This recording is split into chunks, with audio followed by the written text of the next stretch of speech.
darkness. Believe me, friend, I see that in many contemporary churches. Things cannot be in your life if Jesus Christ is your partner.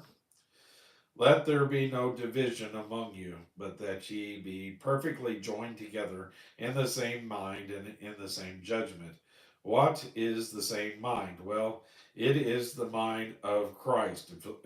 See Philippians chapter 2, verse 5 through 8.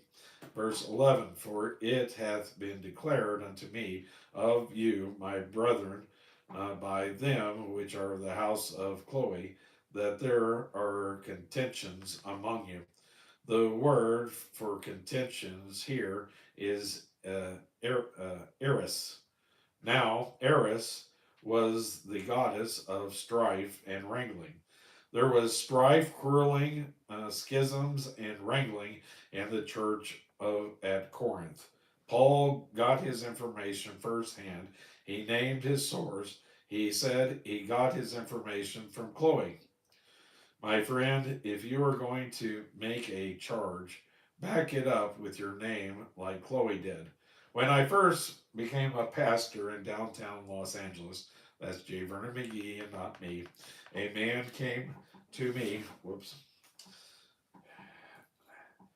and said, I want to tell you about a certain situation. He told me about a certain man, and believe me, it wasn't very nice. He wanted to do something about it. He said, you ought to bring this up before the board, and if they can't handle it, then it should be brought before the church. I said, fine, that is the way it should be done. That night, what night, let's see, what night can you come? Oh, he said, I don't intend to come. You're the pastor, you are the one to handle it. I answered, you're right, I am the one to handle it. I am the pastor now. However, you will need to be present to make the charge. Oh, he said, I won't do that. So I told him, if you are not willing to sign your name to the charge, we will forget it. And we forgot it because he refused to back up the charge with his name. One must admire Chloe there in Corinth. Chloe told it as it was, brought it out into the open, and said, there is trouble in our church, bad trouble. And it needs to be dealt with. There's big trouble in River City, Mediterranean Sea City. My friend, when there is sin in the church, it is like cancer. It needs to be dealt with. When I had cancer, that's J. Vernon McGee and not me, I went to my doctor for help. Imagine him saying, now we don't want to get excited.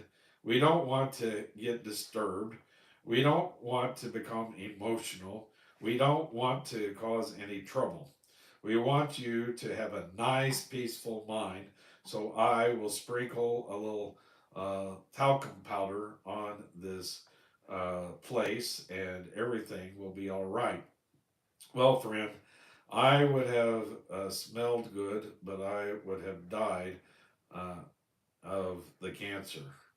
We've got to deal with the cancer, and you've got to deal with the trouble in the church. Woe to the man who exposes it, but if it is not done, the church is going to suffer of the cause. Of course, it will. The trouble with the church in Corinth was that they had a bunch of baby Christians. Babies generally do a lot of howling, you know. When I was a pastor in Pasadena, we had a nursery room for babies, and we called it the ballroom. I uh, I have learned that in some churches, the entire church is a ball room because of the bawling baby Christians. That concludes that section.